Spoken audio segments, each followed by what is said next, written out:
Hey, if you are just joining, thank you so much for being here tonight. We are very excited to have you. Welcome. Tonight, we are going to talk all about metabolic health. And if you or someone that you love is struggling with your health, you have made it to the right place tonight. Our goal is to help alleviate suffering, give people hope, and point them in the right direction. And you may have been working on your health for a long time and not feel like you've made a ton of progress, or you've had a lot of backslides, and that's okay. You would be in good company, because that's like most of us. But I'm hopeful that tonight we can talk about something that can really make an impact for you. If somebody that you love needs help with their health, you can invite them to these calls. We're going to talk a lot about insulin resistance. And if you don't know what that is, don't worry, you will as we go. In fact, tonight we are going to highlight the topic of blood sugar balance.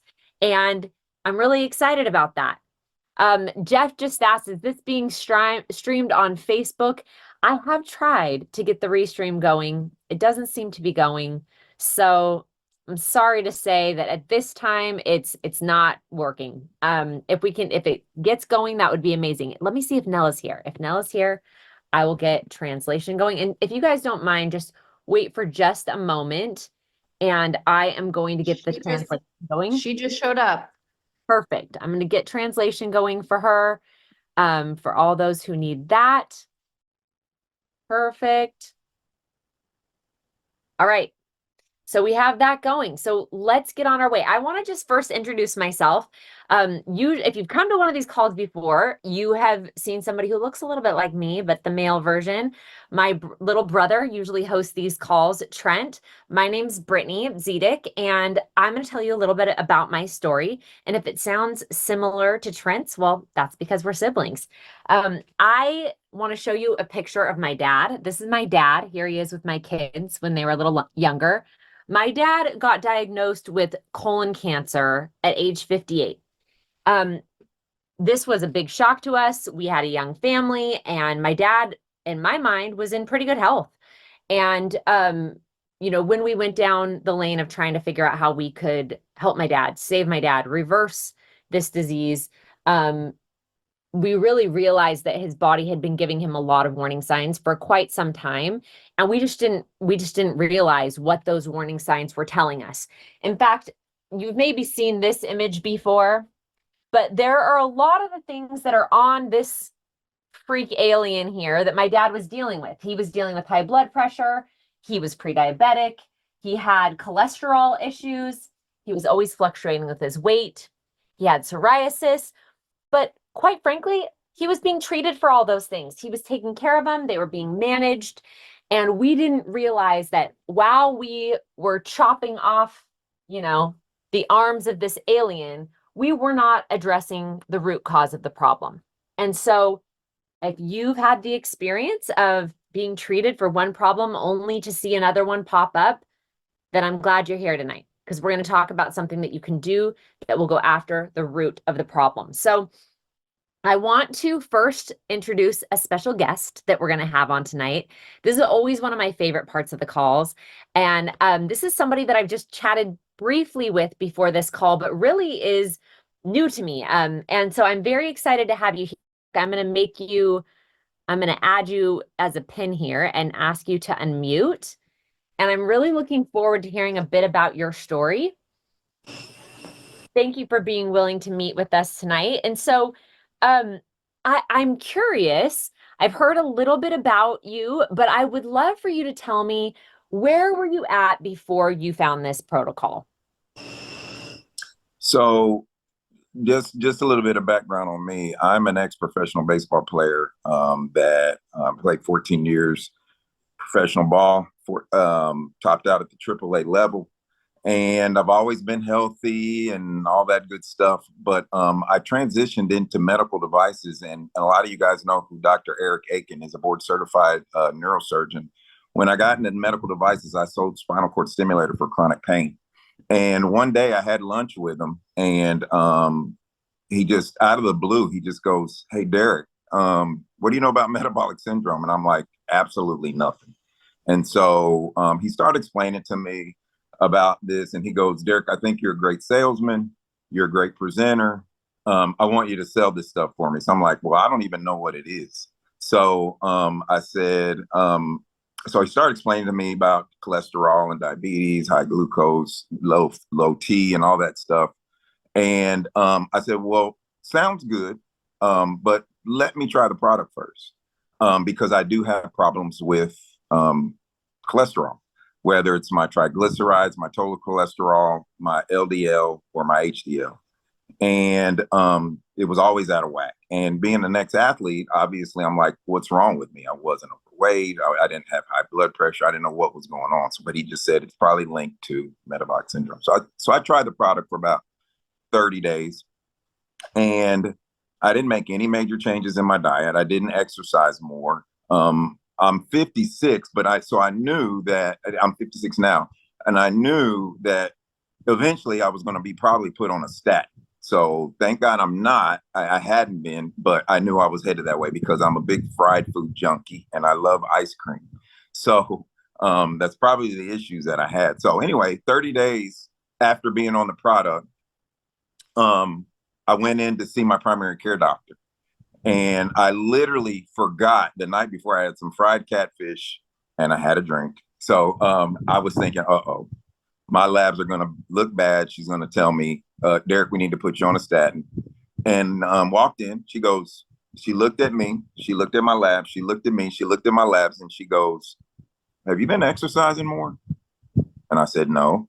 She goes, you change your diet? And I go, no.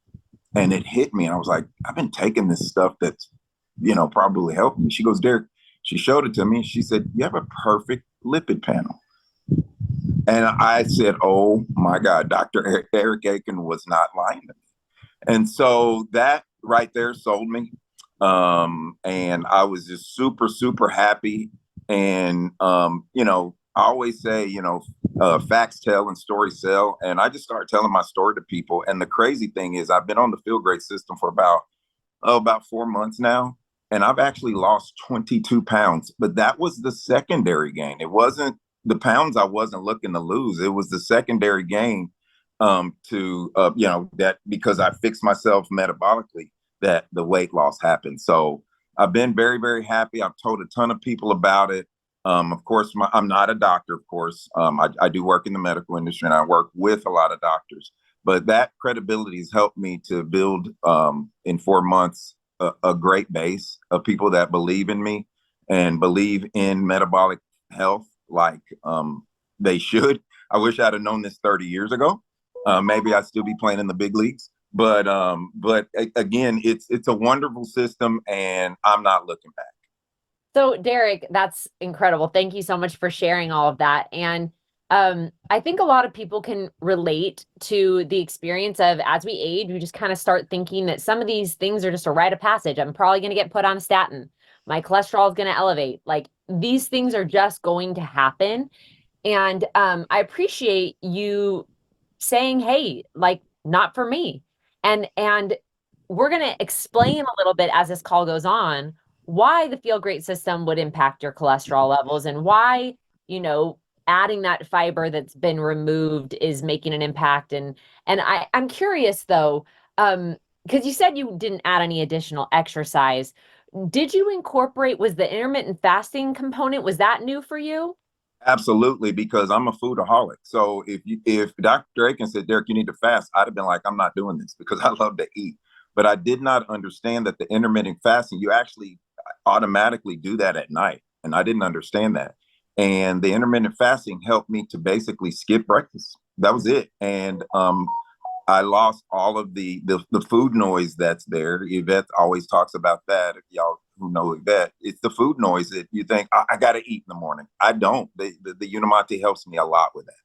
Oh, that's so awesome. Okay. That's how I feel too. It was like great idea in theory with the fasting, but not very easy to execute until you have these tools that make it easy. So I love that. Correct. Would you mind? Trent told me that your parents, and I would love for you to even just tell us, how old are your parents? Because I think sometimes people think you get to a certain age, nothing you can do. So would you mind telling us, like, what are your parents' ages and What have you been able to do for your parents with this system? So I'll specifically speak about my 83-year-old father, who's a type 2 diabetic. He's been a type 2 diabetic for over 20 years now. They sold their house in Indianapolis, Indiana, which is where I'm from, and they've moved down here to Memphis, Tennessee with me. So I see them pretty much every day. My mom's a nurse, retired nurse. She owned a home health care agency to where she's always treating people, obviously, when they're sick, when they get released from the hospital. And she really babies my dad when it comes to him taking his medications for his diabetes. And I begged her to put him on the field grade system. And he started 3 days before I went to a big sales meeting, and I came back about 3 days later on a Sunday, and she goes, "Derek, guess what? We got your." So just a little big background. His sugars were always in the 300s, always, even on the insulin, the Humalog, the List Pro, all that stuff. And she finally put him on there. And I got back after that sales meeting, and she goes, "Derek, guess what? Your dad's sugar got down to 157." And I had chills. So long story short, he's been on it forever, for about 6 weeks now. He's gotten his sugar down to 104. He's actually gotten down to 67. We've had to make him eat some fruit to get it back up above 80. But he's off all 4 of his diabetes medications. At the behest of his endocrinologist, he had told my mom once he got down below 140 to start weaning him off. Well, guess what? He's off of them, all of them. And it's just been an amazing journey. Again, he's 83. People say you can't reverse diabetes, but I beg to differ. Oh, that's just incredible. You just gave me the chills. And I think one of the things that stands out to me so much about that is to hear those types of numbers not medicated for somebody who's been managing a disease for 20 years, probably with no real intention of ever reversing it, just managing it, to now be taking a U-turn. It's incredible, amazing. Thank you for sharing. If somebody was skeptical, didn't think it was for them, was nervous about jumping in, what would you say to them? Just be a product of the product. That's what I did. I didn't, Dr. Aiken knows I know how to sell. I've been doing it for 17 years. The problem is you can't sell this to people. You pretty much have to educate them on why they're sick. And that was one of them. It's like, Derek, this is why you have cholesterol. Trust me, do your labs after 30 days. And I did. And when my primary care health practitioner told me, Derek, your labs are perfect, I'm going, I didn't change anything. It's like, there you are. Like, this works. So I've been a believer ever since. So if you're skeptical, just become a product of the product. And stay on it. Don't spend the money if you're not going to use it. Just stay on the product. You may not see results in 30 days. That's why the company gives you a 90-day money-back guarantee. Stay on it, and you will see something, because when you add fiber and intermittent fasting, that's the key to fixing yourself internally. Thank you so much, Derek. I really appreciate you coming on. That was beautifully spoken, and really something that I think we all can learn from, and there's takeaways along the way. So thank you so much for being willing to come share your story and tell me about your parents too. And we're going to continue talking about, so I'll let you go, Derek, but thank you, Brittany. We're going to continue talking about stories like this tonight. And in fact, a little bit later in the call, I would love some participation from you, because I get really excited and passionate, and I want to tell you all the things I love about it. But I know that many of you on this call have some incredible stories that you can share. We're going to have that a little bit later. And I also know that some of you on this call are struggling. You're unsure. Maybe you've never even tried it yet, and you're a little skeptical. This sounds a little too good to be true, and you're just not so sure. No problem. Stick around. I am now going to introduce you to Lindsay Ven, who has much more knowledge than I do. She is the medical professional that's actually coming in here with, the degree, and I'm just an enthusiast. But here we go to really learn the depths of what we can do and how much we can impact our blood sugars with lifestyle changes. And she's going to break it down for us in a way that only she can. And Lindsay, when you come on, would you mind sharing with everybody where they can find you too? Because I have had the privilege of sending several people that I've worked with to Lindsay, and it has been a wonderful experience. She can look at your labs. She can help you make sense of things. Sometimes, I have a doctor that I love, but there are things that I'm a little unsure of. Is this something I need to worry about or isn't it? And what can I do in my lifestyle to impact my lab numbers? And Lindsay's a pro at that. And so, Lindsay, I'm going to bring you into the spotlight here, and you can tell everybody a little bit about this. Okay. Actually, I'm going to spotlight you completely. Sorry. No, you're good. Thanks for the intro, and thanks, Derek, for sharing your story. I certainly appreciate it. I'm going to work to share my screen so you can figure out too, yes, like Brittany said, how to find me, how I can help you. And if you know somebody who wants to hear it from a professional rather than yourself, which happens all the time, including like in my family, they don't want to hear it from me. They want to hear it from someone else. So this is how you can reach me. I work with 2 different companies. Venn Integrative Medicine is my personal telemedicine business. And then Insulin IQ is a wonderful, wonderful community of amazing support when it comes to healing insulin resistance and all of the evils that come with insulin resistance. So you can reach out to either depending on what you need. If you need one-on-one support, find me. If you need just a community to help you support you on your journey. And for this community is a great example of that. Having that support and knowledge is wonderful. So Trent had suggested actually this topic this week, and I thought, oh, this will be fun. And he didn't give me a whole lot of notice. So there's more talking than slides today, but there are definitely slides, and we'll talk about all of these things and we can answer questions at the end. So blood sugar, his comment to me was, can you talk about blood sugar and the what you want, what you don't want, what happens long term, what happens with, A, B, C, and D. And I said, sure, I can do that. I do this every day in a variety of different ways. So I thought I would hit it off this way. So blood sugar, this image I thought was really interesting because these little white molecules in here are supposed to be representative of sugar. And this would be hypoglycemia, this would be normal glycemia, and this would be hyperglycemia, meaning too much blood sugar or too much sugar in the blood. Well, what does that mean?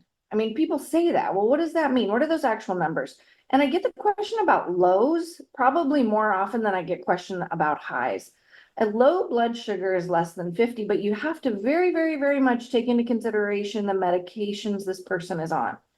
If someone is not on any glucose lowering medications, you're not going to die of low blood sugar if you're not on medications that would cause it. If you are on medications that would cause it, then you definitely need to pay attention, and maybe this 50 number is a little bit scary for an insulin dependent diabetic or someone who's on a different kind of medication. So, but in my books, if you're less than 50, then I would consider that low and hypoglycemic, and something probably needs to be done, knowing you're not on medication lowering your blood sugar.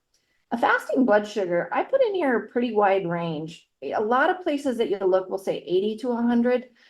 I really like a fasting blood sugar 65 to 100, though I do allow this to even flex up a little bit, even to 110 and 115. And someone who I know is being extremely diligent with the diet, other markers are good, other variables, their weight is where they want it to be. They don't have any fatty liver. They don't have any hypertension, all those things. We can let that be a little bit flexible, but here's a reference range for you guys.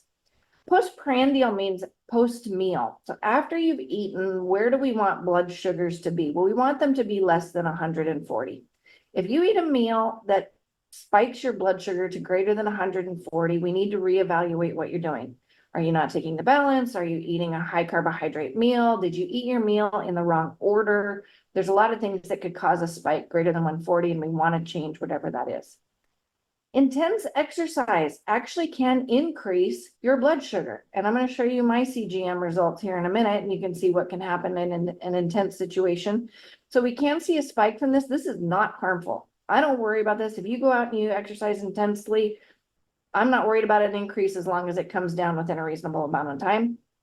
Aerobic exercise, a walk around the block, some air squats, something like that is actually going to help decrease blood sugar, which can be very powerful in people who are working to lower their blood sugar. And then Dawn phenomenon. This is extremely common in our diabetics, whether it be type 1 or type 2, we do see Dawn phenomenon all the time. And this means that we have a fasting blood sugar that becomes higher than we want it to be. 130, 150, up to 180. Those who have dawn phenomenon that's more than like 180, I do recommend to wear a CGM so we make sure you're not there for more than just the dawn part of your day. I do bring this chart out a lot because A1C gives us these diagnoses, as you can see down here in the very bottom. This gives us where we want to be and what they consider those results to be. And like you can see here as well, we have the A1C number as well as the glucose number on this chart. And so what they consider to be super optimal is an A1C less than 4.6, to be just optimal is less than 5.1, and then we start to get into these upper ranges. My attitude is a little bit different here, but I wanted to make sure that you guys are aware that A1C very strongly correlates with what we consider to be an average 90-day blood glucose level, something that we can consider and measure and where we want it to be. My goal for people is 5.5 or below. If you're not there, you need to do some work in order to get you to be a little bit lower. An average blood sugar of 118 is completely acceptable, not a low. We don't want to say, oh, I hit 118 when I was fasting, I'm good. No, we need this to be the average, which includes your post-meal or postprandial blood sugars. So how do we measure blood sugar? A lot of people say, well, how do I measure this? How do I know? Well, number one most common way to do this at home is with a finger stick. Finger sticks have a lot of benefit, but also a lot of negative. Finger sticks are very, very accurate. They're now very cheap. You can buy them over the counter at any Walgreens, Walmart, Target, wherever you want to go, for a very reasonable price. So you can check your own blood sugar at home with or without your doctor's blessing or permission or whatever. The downside is that you got to poke your finger. And the more data that we like, the more you got to poke your finger, and that's not necessarily fun.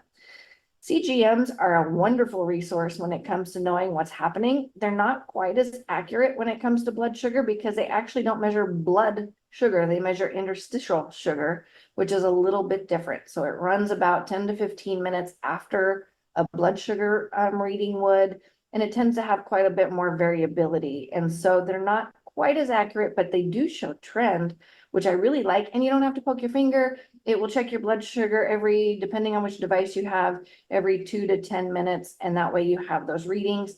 There's now Stelo has come out, which is the Dexcom over-the-counter version. So if you just go to stelo.com, you can order your own CGM and get this information for yourself.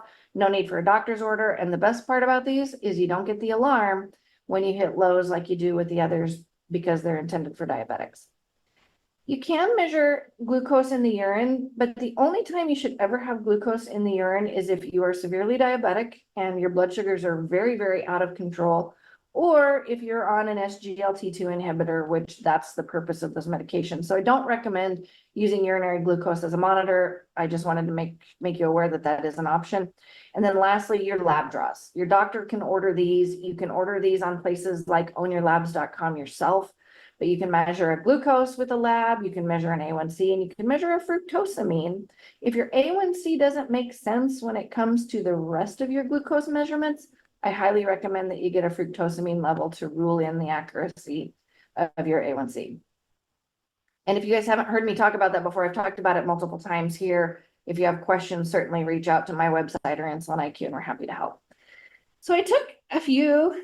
This one's mine over here. This is that intense exercise that I was talking about. I took a few pictures of CGM charts that I have in my database from patients.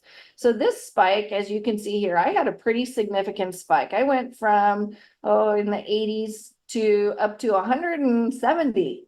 And it was like, holy cow. But as Brittany said earlier, I live in Belize and the temperature here is extremely hot and extremely humid. And running in that kind of temperature is intense. Even though my jog itself wasn't intense, it did have an intense effect on my blood sugar. But because it went up and came right back down quite quickly, this is not a problem. This is my body preparing for that bear that is chasing me so that I can run from the bear or run from the extreme situation that I'm in. It's completely natural, completely healthy, and it actually helps me dump some glycogen, which is a beneficial thing for people when it comes to metabolic health. Now this chart here is a little bit different. As you can see, as you look at the timing on this, this is at 8 a.m. that this is starting to occur. And this I don't remember exactly what example this came from with this patient because I've seen many of these, but this is representative of two different potential things that could happen. One, this is dawn phenomenon. It starts to creep up as we start to wake up, and it creeps up, and then slowly comes down. So this can be something that happens with dawn phenomenon and what that potentially could look like. Though with a normal dawn phenomenon, I would expect it to come down a little bit more quickly. The other option is did this person actually eat something first thing in the morning? And they had, for example, a very mixed meal, something with protein, fat, and carbohydrates, and 2 scrambled eggs with a piece of toast and maybe a glass of milk or some cream in their coffee. That would also lead to this same phenomenon of getting this slow creep up. But the problem is how long it takes for it to come down. When we look at people who are metabolically sick, we look at that response time of reduction in blood sugar. If it takes more than 2 to 3 hours for your blood sugar to come back to normal, you have definite metabolic problems, and this is how you would interpret that with the CGM. So, and then last here, the other thing I want to talk about here is the spike. As you can see here in this one, this person ate something that they probably shouldn't have eaten. We hit 350 on our glucose right after a meal, obviously. The response was good, but the other indicator that I look at as a clinician that works in this arena is what happened from here to here. Here's baseline. This person's baseline is not good. We're at 180 is the baseline. But after this glucose spike, we had a tank, and now we're at 119, which is a very low blood sugar for this person, which means insulin skyrocketed because they are severely insulin resistant, leading to this peak and this tank that happened. And the tank, what I mean here is that it dropped below baseline. As you can see over here, my baseline, I maintained it. My insulin didn't over respond. It adequately responded or appropriately responded to the stressors that I put on it. So hopefully that helps for those of you who have a CGM, or if you get a CGM, how to interpret it. So the other way I can look at CGMs is through a different app. These are also 2 different patients. And as you can see, these are two very different graphs. This graph up here looks like a roller coaster ride. And this graph down here looks like a Sunday stroll at the park. And so what do we want when it comes to looking at this kind of data? Ideally, our goal is to have as much of a steady state as we can achieve. This person down here in the bottom is on a carnivore diet. She does not eat any carbohydrates at all. And that is why her graph looks like this. This person up above is working with me through insulin IQ and really struggling to come off of things like rice and fruit and different high carbohydrate, high glycemic time into foods, and struggling to stop snacking. And so you can see here the things that we don't want to have. One, we don't want to have a postprandial spike greater than 140. Like I said, we want to return to baseline very quickly, which both of these people actually do. And we want to keep the number of spikes per day down. This many spikes means we're eating too frequently, we are stimulating glucose and insulin too often, and we're leading to insulin resistance and therefore, again, type 2 diabetes. So what causes this? I had fun making this slide. This is what causes this. And the worst part is not only that this causes this, but the way it looks in America, because our healthy whole grains are things like instant oatmeal and granola bars, which are no fiber, no nutrition, nothing healthy there. Our fruit looks like this because remember, fruit is the #1 product or #1 ingredient in this product, 0 fiber, yet again. When I ask patients about their vegetable intake, I hear that the top 3 that are starchy are the #1 things that my patients eat. Peas, corn, and potatoes. All starches. I wouldn't even put them in a vegetable category. Meat, we've demonized meat. Now we're making fake meat, which I think is horrible. We feed our kids chocolate milk at school and fat-free chocolate milk. So the glycemic spike is huge when we're doing fat-free chocolate milk.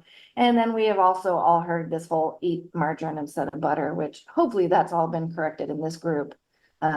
So yeah, that's the problem. So what does that lead to? That leads to this. It leads to type 2 diabetes and responses to food that are like what I didn't want. We don't want to have these super high spikes. We certainly don't want a baseline that's floating around 190. And we certainly don't want to have multiple peaks that are way above where we want to be. This is type 2 diabetes. A1C greater than 6.5, triglyceride to HDL ratio greater than 1.8, or if you have any of these other comorbidities, you're going to be dealing with type 2 diabetes, if not already, very, very soon. The other problem, and Trent's question was, is what happens long-term? What is the ultimate detriment to this? Well, we talk about A1C a lot in this group and how we want to get A1C down and what is the issue. Well, A1C, for those of you who don't know, is the measurement of glucose damage to the red blood cell.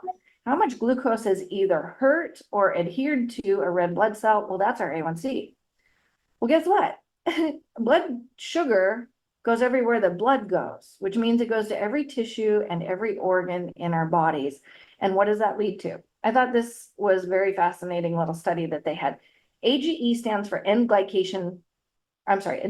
glycation end product, meaning something was glycated, damaged by glucose so much that it was an end product of all of that damage. And this study looked at lifespan.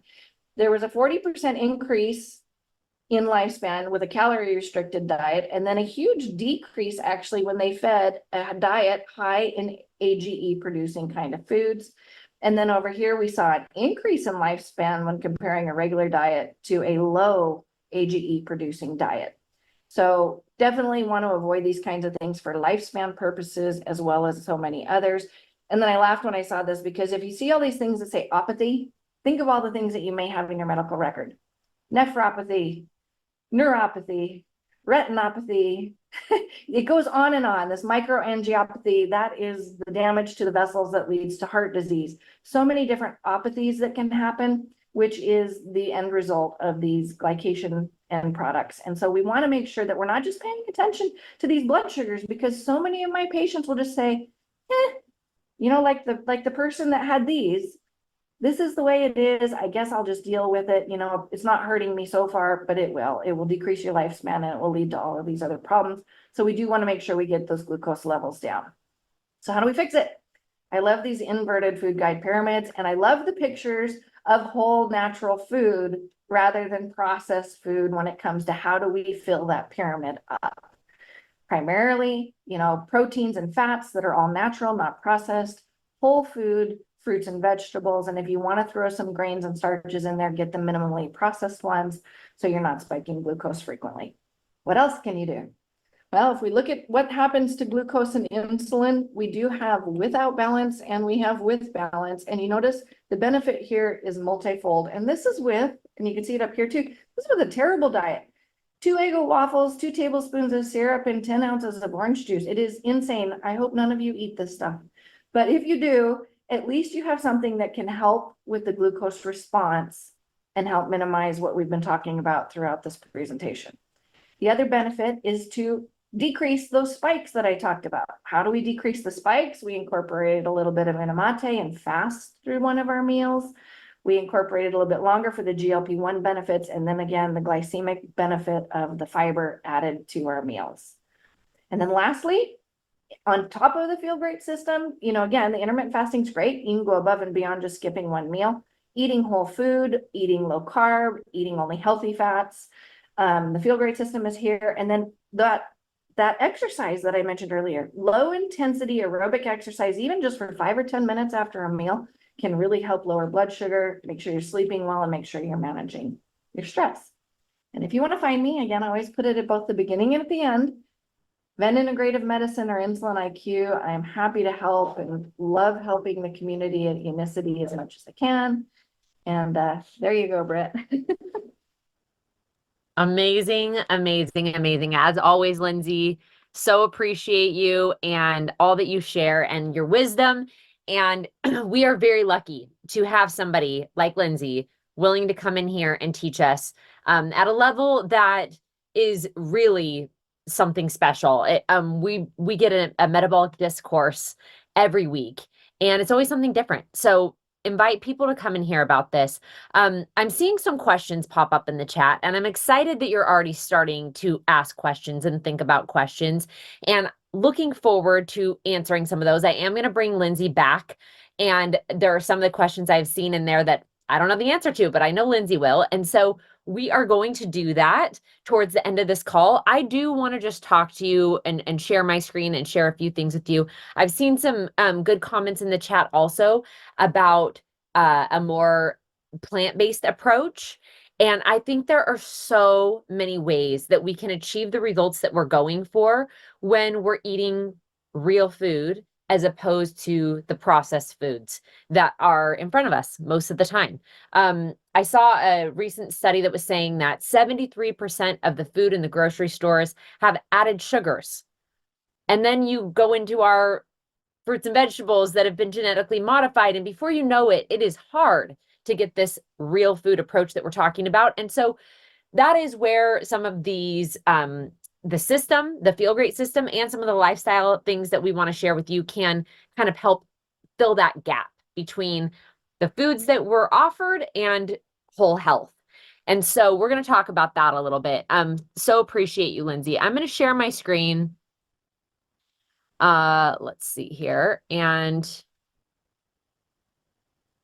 talk to you just briefly about this. So 7% of Americans are metabolically healthy. Okay. That's kind of a staggering statistic there, because that means that 93% of us are not. So if you're struggling with your health, 9 out of 10 people are, you are not alone. In fact, 40% of people have prediabetes. Most people don't even know that they do. And the number may even be higher than that. We know that children are struggling with their metabolic issues at a much higher rate than ever before. In the history of our records, we've never seen so many young people with metabolic issues.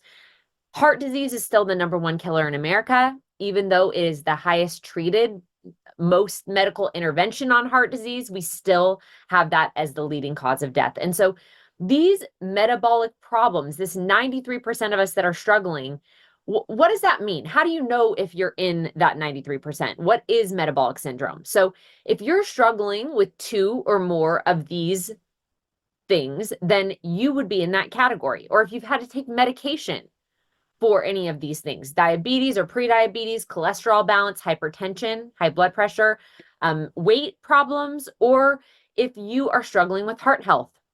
Now, for some of you, you maybe don't have a diagnosis and you think, okay, well, I don't think that's me. Your body will start giving you warning signs. It will start giving you warning signs a long time before you actually are sick. Okay, 10 to 15 years even, you'll notice some of these signs. And this is your body communicating with you that there is a problem. Constant hunger, inability to lose weight, cravings for sugar and salty foods, migraines, fatigue, this upper abdominal obesity, it's kind of protruding belly. These are all signs. If you're bloated, if you have IBS, if you have inflammation in your body, if you suffer with headaches or brain fog, if you have skin problems like psoriasis or eczema or acne, if you have skin tags, if you have mental health issues, if you've ever had gestational diabetes or a really high or a low birth weight baby, hormone imbalance, maybe you've been diagnosed with PCOS, or maybe you're a man who's struggled with erectile dysfunction. This is your body telling you that there is a metabolic issue. So why is this happening? Why is it so prevalent? I like to really sum it up into 2 simple things. It's the foods that we're eating, and I'll tell you the second thing in a minute. So the first thing, the foods that we're eating, let's look at it. Lots of snacks and lots of processed foods, okay? Food makers got really smart. They figured out that fiber is very filling, and they started removing it from the foods. If you take a whole grain of wheat, the way that it exists in nature, and you remove the fiber, then you have the white fluffy stuff that you make bread with. This bread is just straight carbohydrates. It doesn't have that balance of fiber that the grain of wheat had. The fiber is the filling part. So we're able to eat a lot of toast without feeling very full. We can feel hungry an hour later. That's because the fiber has been removed. Same thing's true when we juice an apple. This glass of apple juice took about 3 apples. If you ate the 3 apples, you would feel quite full, but you can easily drink apple juice alongside your meal and you don't feel full at all. This is because of the fiber. The fiber also feeds the good guys in your gut. So by removing the fiber, we are hurting our gut health and we are hungry all the time. So we are constantly eating And most of the foods we're eating have a big glycemic impact. Like Lindsay was just teaching us, they impact our blood sugars. We have a big glucose spike. And what goes up must come down. We have this big glucose spike and we feel tired after we eat. And then we have this crash where we almost feel a little shaky. We feel a need to eat. We feel lightheaded. We maybe feel hangry. This is the feelings that we get when we're in a glucose crash. And this is because of this blood sugar roller coaster that most of us are on. And if we stay on this blood sugar roller coaster, our body is pumping out so much insulin to try to keep up with this that eventually we become insulin resistant. And how do we know we're insulin resistant? Well, we start struggling in one of these many categories that you see on this alien. We start getting some of those symptoms that I listed before. So what can we do about it? Well, we have the solution of the Feel Great system. We can start eating less frequently and we can add the fiber back in, because the frequency of eating is the second big problem. First problem, we removed fiber. Second problem, we're eating so frequently. But these things go hand in hand. So if instead of eating breakfast, you sip on the Unimate, this will make you forget about food and make it easy to fast. And when you're fasting, I want to be really clear about this, because this is something people get confused about. And they say, well, is this healthy? How can I make sure I'm getting enough calories? Don't I need carbohydrates? Don't I need sugar to get energy? And I want to assure you that most of us have plenty of excess fuel on our bodies. And our body is able to switch into two different fuel sources if we're metabolically flexible. One is from the food that we're eating, and the other is from the storage of energy that our body saved in the form of love handles for many of us, or, you know, a little excess on your body, or the glycogen stores that are in your liver. This is energy that your body can tap into, but it isn't able to do that unless you take a break from food. When you eat the food, it interrupts this process and you switch back into sugar burning mode. So we use the Unimate. I usually drink a hot one first thing in the morning. And then sometimes I'll make a big one like this and I'll sip on it throughout the rest of the morning until I break my fast with my first meal. And then before your heaviest meal of the day, you want to have some balance. Now, I have gotten so addicted, for lack of better words. I love how the balance makes me feel. I love that it keeps me from feeling tired after I eat and crashing and feeling hungry a couple hours later. So I like to buy an extra box of Balance, and I have it before both of my meals. You don't have to do that, but you may eventually feel the need to do that as well. If you don't want to have two Unimate throughout the morning, you might have one in the morning and one in the afternoon. That's no problem. That's it. A lot of people get really snacky in between lunch and dinner. In fact, they say, well, how can you go between lunch and dinner with no snacks? That's a really long time. That could be 6 or even 5 or 6 or 7 hours between lunch and dinner. Again, this is allowing our bodies to become insulin sensitive, and insulin is able to drop down low in between lunch and dinner if we give it a chance. Unimate can speed up this process. These products help. They're kind of like a tool in your toolbox to balance your blood sugar and to lower your insulin levels. In fact, Lindsay referenced this study, but in a study done on Balance, we were seeing a 34 to 37% reduction in blood sugar. This is huge. If you are diabetic or pre-diabetic, this is more impactful than metformin, the rate at which this is dropping your blood sugar. This is the difference between somebody walking around the corner, lifting up their shirt and jabbing themselves with an insulin pen. Instead, they could just shake up this fiber and drink it down and get a similar blood sugar balance and keep their insulin low. Okay, so this is huge. Unimate, I often have people say, well, Unimate sounds good, but I don't struggle with fasting. Maybe that's you. Maybe you don't really struggle with not snacking. Maybe you don't have a problem fasting through breakfast. Well, this was a study where we looked at what would happen if you just drank water. What if you just drink water and you don't drink Unimate? Unimate increases your body's production of this GLP-1 hormone that, like everybody so far has commented on, it turns down the noise of food, makes you forget about food. It also improves your liver function. It helps your liver get rid of oxidative stress faster. It helps your fat cells shrink at a faster rate, and it improves your muscle function. So you are hitting this from so many angles. But some of you have started this system and you may have struggled in the beginning. Maybe you felt lightheaded, or you had headaches or muscle cramps or weakness. Maybe you felt like you had frequent urination or heartburn or stomach grumbling or gas or bloating when you first started this system. If that's you, or if you struggled in the beginning, you're not alone. Don't worry. This is your body adjusting to intermittent fasting and getting insulin sensitive. And all of this is going to balance out. And I want to show you what can happen if you stick with it. If you allow your body to adjust through kind of this introductory detoxing starting period.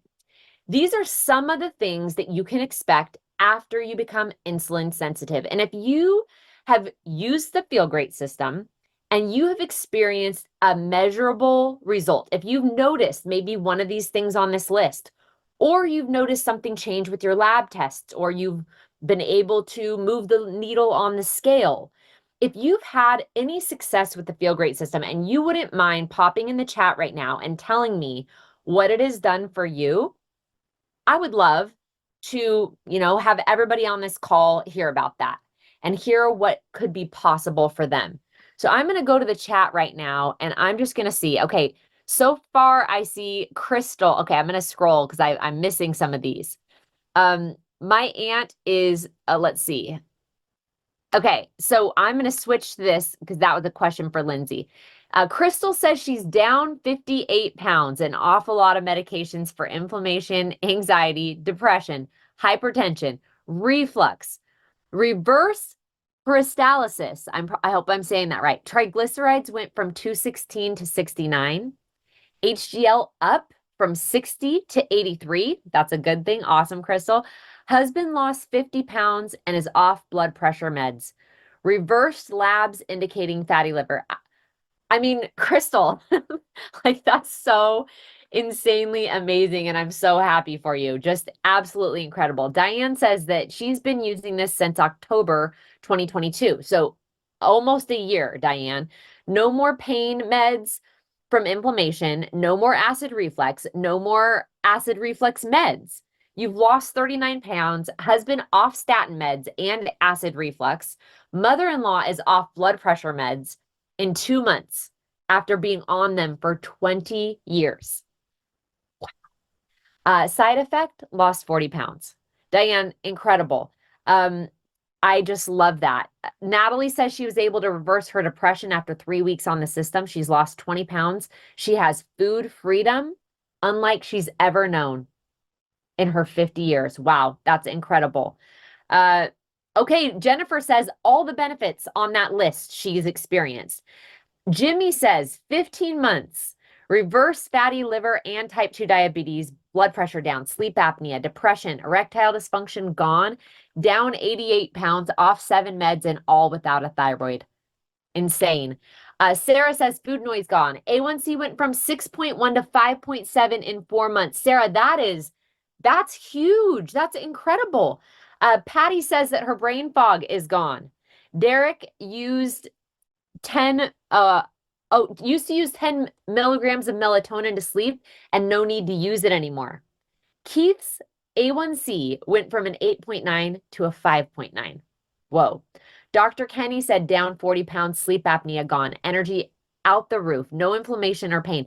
I hope you guys are in the chat reading these because there are 20 more messages and I'm not even going to be able to read them all. I'm going to read 2 more.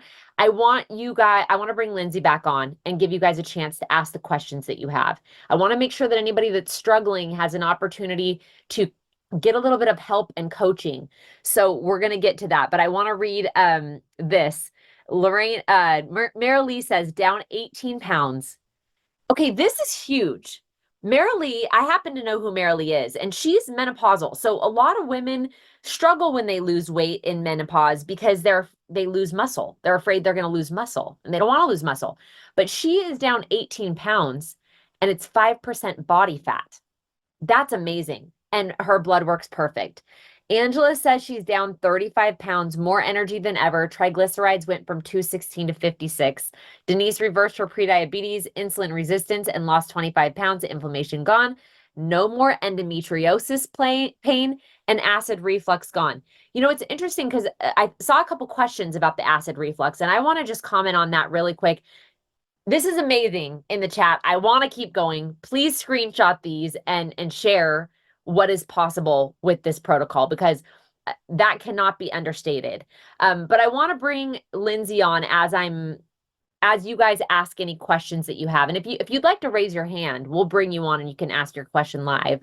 But I want to answer a question about the acid reflux, because I've actually seen that a little bit today in the chat. And at least for me, an experience that I've had with a lot of the people that I've helped with this system is when you're new to fasting, your body's producing stomach juices, in simple terms, because it's anticipating food.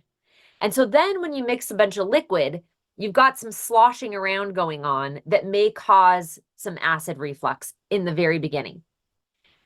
Makes sense, right? Because that acid reflux is kind of coming up. But what will happen is your body will figure out that we're not eating food as frequently. We don't need to produce as much stomach acid. And as that tapers off in the first couple weeks, you won't experience that heartburn. And in fact, a lot of people's heartburn improves as their gut microbiome and gut health improves. And so, Lindsay, would you add anything to that? Well, we do know that one of the number one things that improves with improving insulin resistance is reflux. It's probably the thing I see first. And the two best ways to improve insulin resistance is fasting. Fasting is one of the most powerful tools, and two, decreasing that glucose response and insulin demand. So okay. Well, awesome. Amazing. That's super helpful. And I didn't realize how prevalent that was. So that's great. So if you'd like to raise your hand and ask a question, please feel free to do though. Let's see. We've got a question about lupus. Can this help with lupus? So yeah, any autoimmune diseases, which lupus is one of them, can be greatly impacted by inflammation lowering strategies. And this would include all of the things that the Feel Great incorporates. If you really want to take it further, again, like we mentioned, whole food, good sleep, avoiding seed oils, decreased snacking, all of that is also quite helpful in lowering inflammation and autoimmune response. Okay, awesome. And I actually see here in the chat that Tamara says that she's a lupus patient and that it's helped her. So that's cool. Did you see any other questions you wanted to address, Lindsay? I'm not seeing a lot of questions here. So there's one that I wanted to address, that I did kind of address in there, that I think is important for a lot of people. When you start a protocol like this, we're doing something very different to the body. We are making the body use a different fuel source. If your body hasn't known how to burn fat for years or decades or a long time, whatever it is not going to instantly know how to burn fat. And so there is this honeymoon period of intermittent fasting and lower carbohydrate strategies where your body doesn't have as much glucose for fuel, but it also doesn't have any fat or ketones for fuel.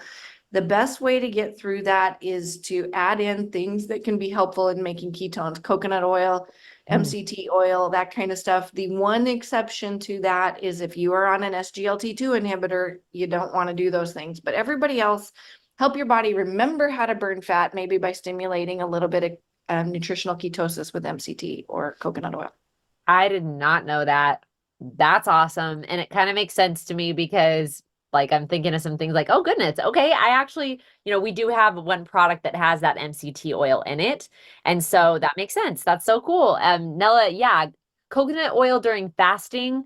How would you respond to that? Because obviously in some ways it breaks a fast, but explain that if you wouldn't mind. Right. So the one macronutrient that will not raise insulin or glucose is fat. There are very, very few things in the human diet that are fat only. But for me, I put a little heavy cream in my coffee in the morning. And so I'm not breaking my insulin fast by having just fat. Same if you just added a little coconut oil to your coffee, it would be the same kind of response. And so, yes, you are awakening the stomach, but as long as it's not more than 30 calories from something other than fat, you're not technically breaking an insulin fast. Okay, cool. And I'm going to let Dolly come off mute. And then I do see a couple other questions I want to address in the chat. So if your question's in there, I'm not ignoring you. I'm just going to let Dolly come off mute if she'd like to ask her question. Thank you. Can you hear me? I can. What I'm having a problem with is when I eat my heaviest meal of the day, which I've kind of switched to lunch, I'm very tired afterwards, and I watch what I eat, but I'm still very tired. And I try to fight it, and then I'll make another Unimate, and I think that's going to work. And then I'm just tired. I could go to bed, and that's not good. Correct? That's the blood being sequestered from the rest of your body to your GI tract to help absorb the nutrition that you just ate. And so, that's a hard one because ideally, the ideal way to eat is your biggest meal around lunch. And so, but, maybe you need to kind of spread that out, rather than eating that meal in 10 to 15 minutes, maybe you need to eat it in 30. So we have the ability to not have such quite a dump into the GI tract all at once. Good idea. Thank you. Okay, I'll thanks for work that on question. that. That was a great question. Yes, an answer. Okay, cool. I'm gonna hit one of these questions here. I don't know what this is, Lindsay. Do you know what GAD65 is? Yeah, that's the autoimmune marker for type 1 diabetes. And so people with type 1, most of the time, not always, will have an elevation in that. You can improve or delay, and we actually have a partner on this. I don't know if they're on the call, but we have a Unicity partner with a positive GAD, and maybe that was who asked the question. I didn't see who asked it. But you can, and he has slowed down that autoimmune response against his beta cells and pancreas. And so can you reverse it? I have no idea. I cannot say for sure if that's the case, but you can certainly delay the progression with something like this. That's so awesome. Okay. And then we had a question that what's the prevalence between genetics and glucose spikes?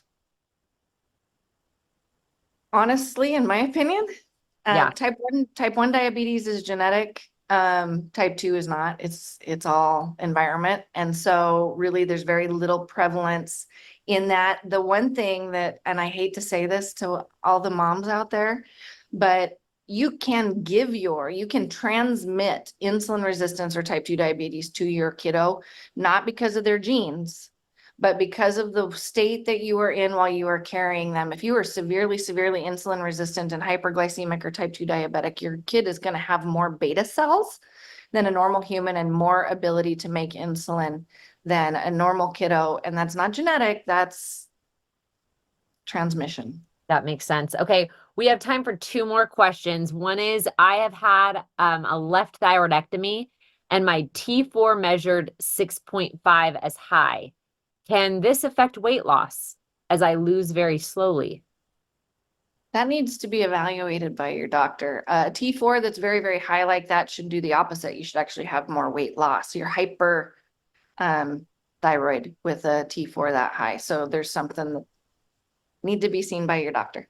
Okay, so thank you. And I think we can do these last two quickly. So one is, what is your recommendation for somebody who's on a GLP-1 shot? Do you recommend that they transition to the protocol, that they do both at the same time, that they choose one or the other? What do you think about that?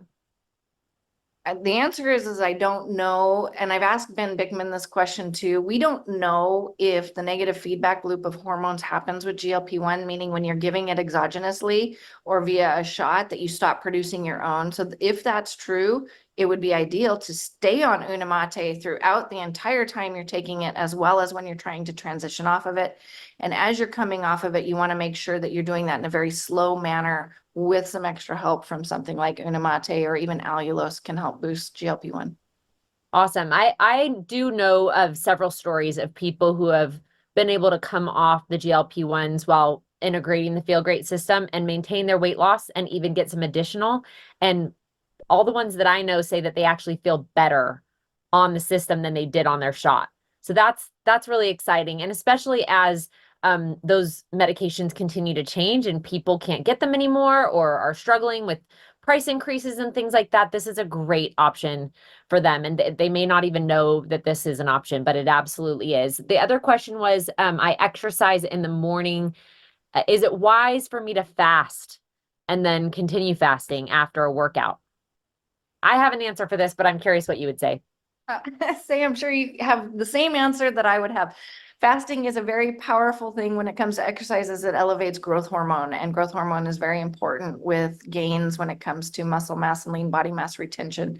So there's no harm unless you are super, super, super lean. There is no harm in fasting before, during, and after exercise of any kind. I love it. And I also love learning that as a longer fast increases your body's HGH, the human growth hormone. So for people who want to build muscle, fasting could be a tool to help you build muscle instead of something that you think, oh no, I have to have protein and I've got to eat all these things. When you do eat, you want to make sure you get those amino acids that will help build muscles, but it's actually okay to let your body increase that human growth hormone. So, okay, you guys, we're out of time. Thank you so much for your questions. Lindsay, as always, thank you for all of your expertise and your help. It's invaluable. Thank you for being here tonight. And I wish all of you the best. I love you. Thank you for being here. Have a great night.